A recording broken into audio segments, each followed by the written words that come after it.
I get nosebleed if I play up there.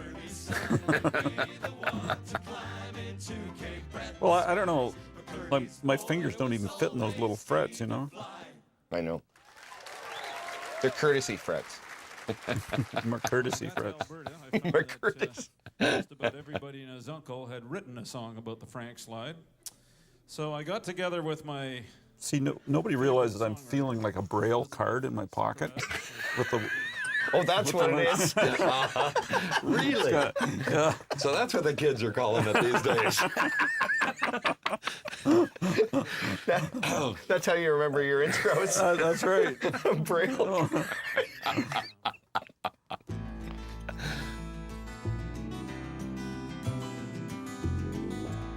So have you guys sorted out who's going to sing this song?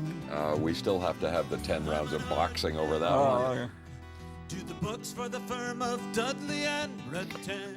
Both Terry Young and I want to sing it. I'm bigger than him, but he has better connections. He's more popular.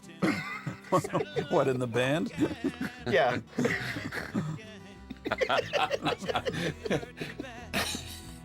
Yeah. Steve's the guy who gets us all our work, but he's also the guy who makes us play in time. Yeah, that makes him pretty unpopular. Yeah. Oh, come Yeah, on. you've got to sing in tune and play in time. Yeah. Talk about being picky, man. Boy. No wonder you quit. Yeah, that's right. I've had enough of this. Yeah, no, 25 years, I'm out of here.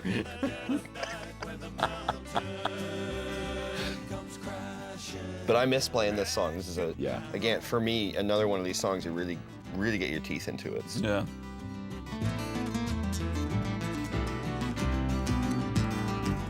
you and Elizabeth together have come up with some of the songs that I think are Tanglefoot's best. Oh, well, thank you. Well, we're working on some new ones. We're doing one about the last duel in Canada and writing it from the point of view of the Grim Reaper. So, Oh, that sounds neat. Somebody flagged it down, said the track was blood. Remember the first time we went through the it's Crow's Nest Pass, right? yep. Yeah. And the first time we saw the debris field there from the Frank slide, man, what an absolutely overwhelming sight. It looks like it just happened, doesn't it? Yeah, Still. Yeah, 100 still. years later. Yeah. because there's scarcely any vegetation coming up through the rubble. But Elizabeth, you know, she spent a year trying to get me to work on a song about it. And it wasn't until I actually saw the site. Yeah. I thought, my God, yeah. I phoned her right away. I went up to the little information hut there and I remember gave her a that phone now. call and said, yeah, we're writing this song. Then remember, was it that night we were playing in a folk club somewhere out in Alberta, and you were talking to the organizer, and you said, "Oh, I got this guy. I'm going to write this song about the Frank slide," and he said, "Oh yeah, I wrote a song about the Frank slide last week. Yeah. My brother wrote one last month." Yeah, he said, out here, everybody's got a song about the Frank slide. I'm sort of thinking, whoa. But that was actually good because it forced me to look for an interesting perspective to write it from. And you got one. Yeah. Well, what I like about this song is that, like, it's got, you know, it has an event as the kind of platform that tells the other story, right? Yeah. The story about, you know, vengeance and guilt and All those universal themes. yes. Yeah. Yes, these universal themes. The kind that are in all my movies. Oh, Sean, stop it.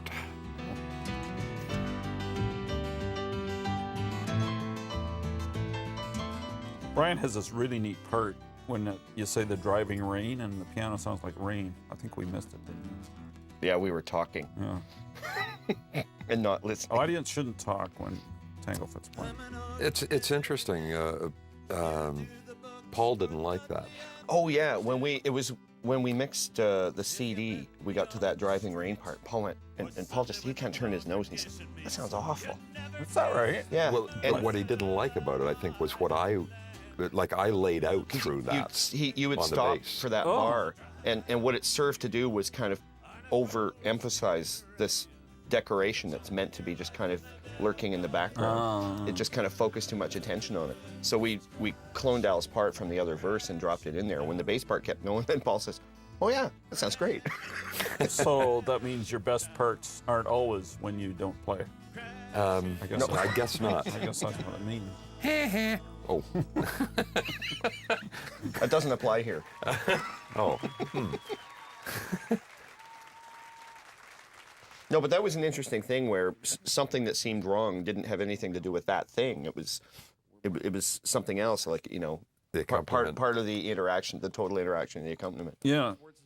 It's like when you think the lead singer's playing, it's, you know, singing out of tune, and it's actually the whole rest of the band that's out of tune. Happens a lot, doesn't Yeah. it? It's funny how that happens. Depends who the lead singer is. Well, there was a thing that we were years ago, Joe. You and I were mixing something, and if I remember this right, and there was sour tuning somewhere in the vocals, and we kind of went over it and over it and over it, and isolated all the parts, and all the parts were in tune, and we couldn't That's figure out right. what it was, but it was actually it was a balance issue. Yeah. That you perceived as being out of tune, but it was just it was out of balance. It was There was a lower part, like an alto part or something. It was Too loud. too loud. it was too prominent, something like that. Yeah. So we wrote this song that's kind of a speculation about perhaps. Yeah, most of our songs are speculations. Or what it must have been like to get to Ontario anyway. Well, we'll get to the end of A it. little bit. We gave this fellow one possession. We gave him a homemade fiddle. The song's called Buxton. We were going to put this on the CD. Do you remember? We mixed it and then realized it was 8.5 minutes long, and we were going to have to take 2 songs off to put it on. Yeah. Well, it was always a long song, but when we first recorded that on Full Throat, it was about 50% faster than It this. was much faster. And you know, Rob, once it was mixed and we got away from it for a few days, and Rob was never happy with it. He never Thought it was too too sprightly. Yeah, he actually had a hard time listening to it because it just sounded sort of panicked to him. And you see, but that's the only version Paul Mills ever heard, because he'd never heard us play it live. And so when we were doing it, he kept saying it's way too slow. Right. And then, but we've been playing it at this speed for years. Yeah, I like this. This is just a really... Yeah. Yeah, you really have time to get into it. Yeah. Took a chair way down at the furthest table.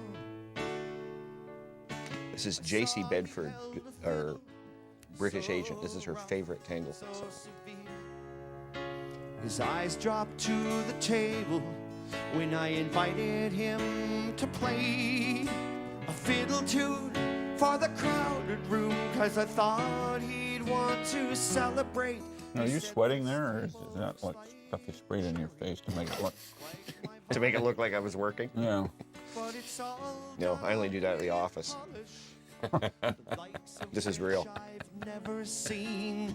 Way back, can you remember way back to your childhood days? All the See how good the fiddle part is here, where I'm not playing? The waiting part. Never let you play. Give those boys. Remember when Rob told me he first had the idea for doing this song, and I could not conceive of how it would work. Like, how are you going to tell a story about this, right? Yeah. About a fugitive slave that's not maudlin or naive or presumptuous, or, you know, how are you going to do that? But that was the angle. Was it was from the point of view of somebody who didn't understand anything, who meets him. I thought that was really brilliant. Yeah. I wouldn't have thought of it. He all but strangled off the tune of some old reel meant to be far lighter, done up so forceful on his instrument. So We played this song up in Gravenhurst one time at Music on the Barge, and I got talking to a woman afterwards who was from Montreal, and she said she really liked the song because her great whatever grandfather had come up on the Underground Railroad. Is that right? Oh, is that right? Yeah, that was really neat. from his chin and faced me. He said, "Sir, it's best you let my anger be." He said, "Forgive me if I'm edgy, but these fields outside your I think the town song started with a photograph of Yeah. a guy with a fiddle. That's right. At the In Memphis, American yeah. Civil Rights Museum. Yeah. That's right. I'd forgotten that.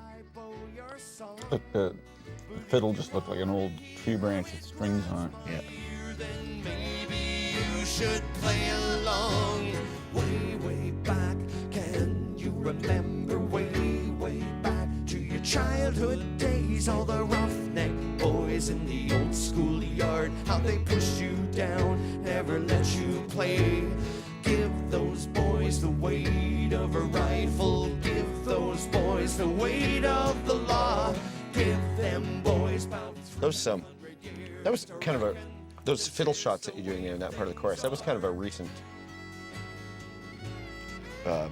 addition to the accompaniment. I really like that. Yeah, when the song's 8 minutes long, you got a lot of time to experiment. You got time to order a pizza. What could I do different in this next part?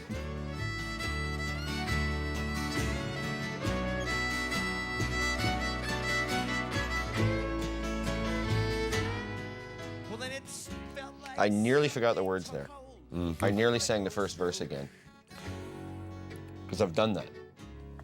Like, occasionally on stage, because the first line of each verse is just syntactically somewhat similar. Oh, And there's yeah. a long time in between them, because there's a Yeah. long chorus and then the instrumental bridge, and I occasionally get there and think, what are the words?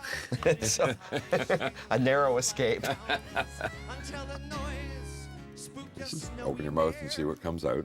outside. Remember the time we were on live TV out in BC, and all of a sudden they gave us a signal for another half verse of a song or something. So we launched into this instrumental, but different people launched into different parts of the instrumental. Like, Oh, yeah. there was like an A part and a B part and a C part, and they were all together.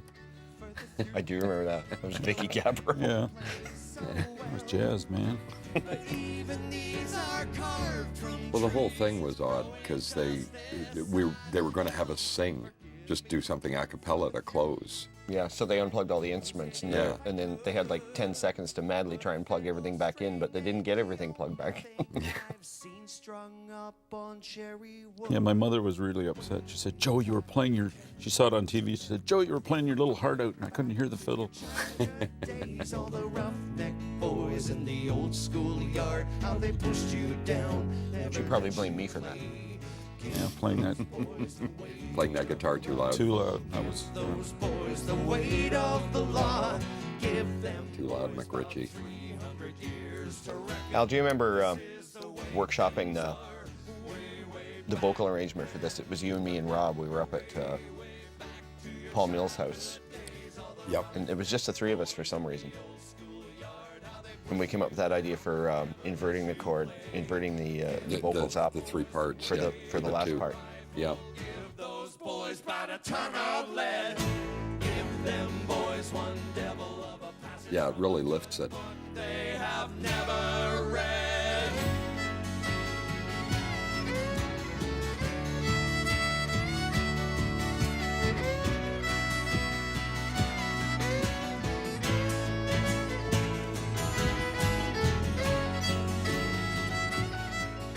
So anyway, when I play this fiddle part, I'd always try to imagine being that guy with the old fiddle leaning up against the shack.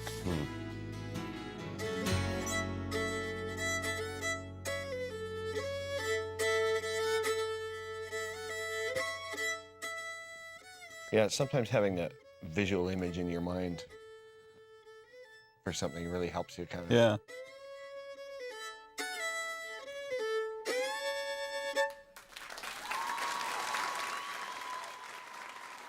That little Eliza Jane always often just hearing that reminds me of that workshop that we did with Linda Tillery. Oh, up yeah. At Owen Sound.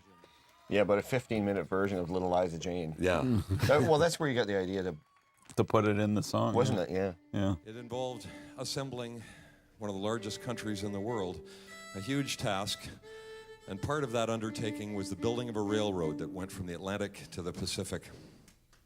Well, when that job was complete, Sir John A. and his wife Agnes decided that they would take their private rail car, which was called Jamaica. It was named after Agnes's birthplace. They decided that they would take Jamaica on. It occurred to me the other day that for introducing this song down in the States, that because nobody will know who Sir John A. is down there, that I could tell them that he's pretty much like our George Washington, the guy who put the country together, the guy with really bad hair, but there are a couple of differences. One is that he had his own teeth, and the other is that he could tell a lie.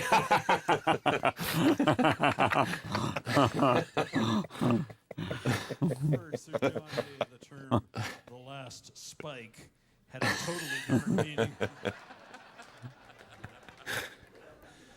Well, the whole trip had a different meaning for Agnes. To her, it meant having the crew of the train build a platform on the front of the locomotive above the cow catcher. This is outside the train now. Nail a chair to it so that she could sit on the front of the train as it drove across the country. She went up one side of the Rockies and down the other on the front of the locomotive. Now, I remember you showed me words for this a couple of years ago in England when you were writing it. Right. And you showed me these words, and I thought, oh, that's brilliant. Like, they had this, just so much cool stuff. There was no music at that point. I think it was just the words. Mm-hmm. And I thought it was great. And then about a month or two later, he said, oh, yeah, I've got the words where I like them now. And I thought, whoa, what did you change? That was great. And then you showed me the new words, and I read them. Thought, oh, yeah, that's even better. And then a couple months later, I've really got the words the way I like them now. Well, no, don't change it. Find this land and people, our country needs a trade.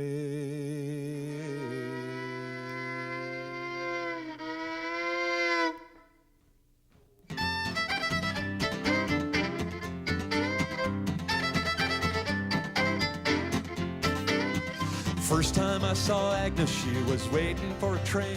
For some reason, the first while that we were doing this song, I found it dreadfully difficult to count in the right tempo for that. Oh, is that right? For that opening. I don't anymore, but for some reason I really had to concentrate hard on getting the speed right. I was liable to do anything. I don't know why, because I'm not. It's not like you're doing anything else, or. No, and I don't usually have. At least I don't think I don't usually have problems kind of getting the tempo right for things. No. Like on a count in. Yeah. Oh, my idea of counting in is like you count to 4 or 5 or 6 and then just start in whatever speed you feel like. Maybe I wasn't the one having the problem.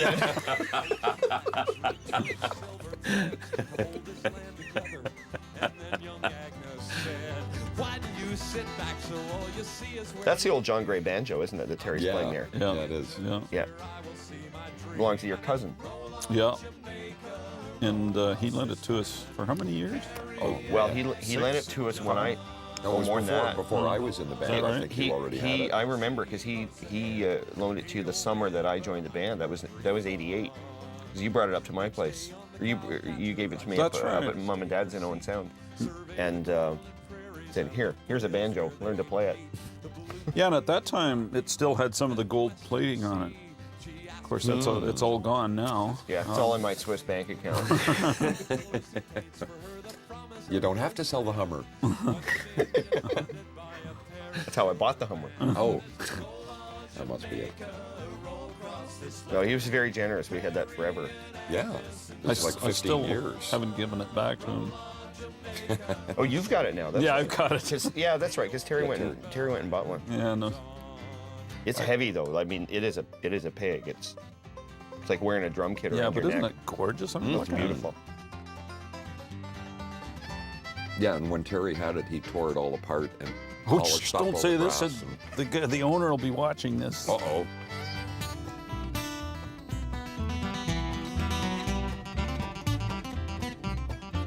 Yeehaw.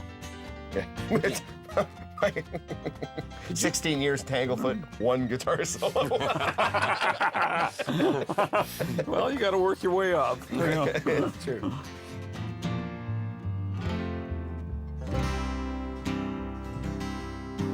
Last time I saw Agnes, She was riding with Sir John. She was dressed in black. So I noticed last night when you did this, Terry didn't play anything in this part. But it was actually quite effective. They took that last slow ride. Saw the people, young and old, who watched with grief. Yeah, we've been doing it with Terry long enough now. I had actually forgotten that you did play in that part. Yeah. As he had always known, she sees his land united, and Jamaica rolls them home. And it's roll on Jamaica, roll across this land, carrying Agnes and John.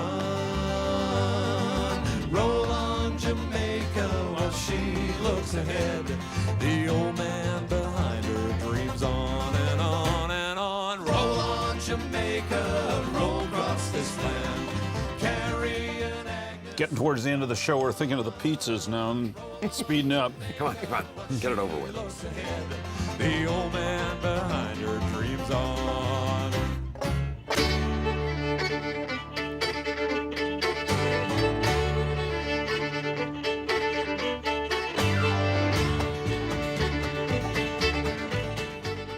Terry Snyder's put on some hair, hasn't he? Yeah, he looks pretty civilized here, doesn't he? Yeah. Sort of a half foot.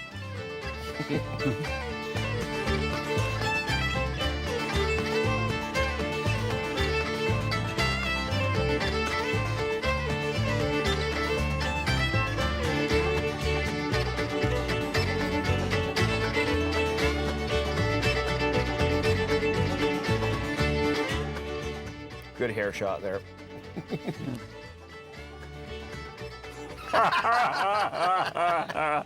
Oh, baby. Yeah. Actually, sometimes if you could watch Terry when he's playing, like his eyes would roll right back into his head. Sort of like David Wilcox.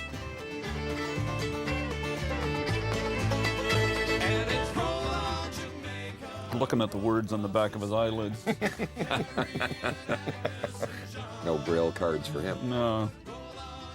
I'm not sure what it is about this song, but of all the songs we do, this is still the one that exhausts me the most. I'm usually really whipped by Yeah, the well, end look of it. what you're doing.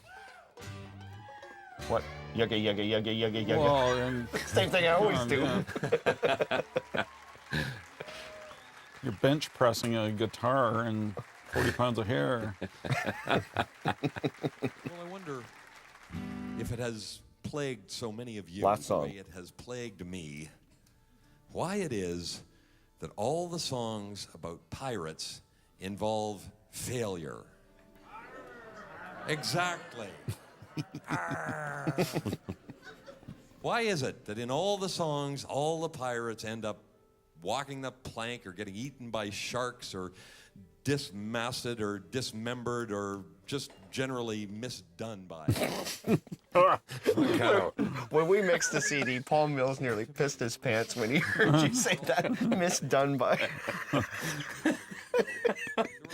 He was rolling around the floor laughing for about 20 minutes. What Just kind of generally misdone by. what kind of word is that? Otherwise, why would so many of them have been out there? And I think actually we have evidence that there were successful pirates in those days. Their descendants live to this day in the Senate. You swine, you know. You stole that line from me. Really? So it seemed that You did. I came up with that line a long time ago. piracy, I thought it was Did you tell me about it? promoting it or anything, but it's just funny to say. He probably said it on stage. Till you found a way to get in there ahead of him. I said it on stage, and everybody laughed. So the next show, you said it on stage, and they laughed. So I let you have it. What a swine. Stealing lines. What'll it come to next? Line stealer.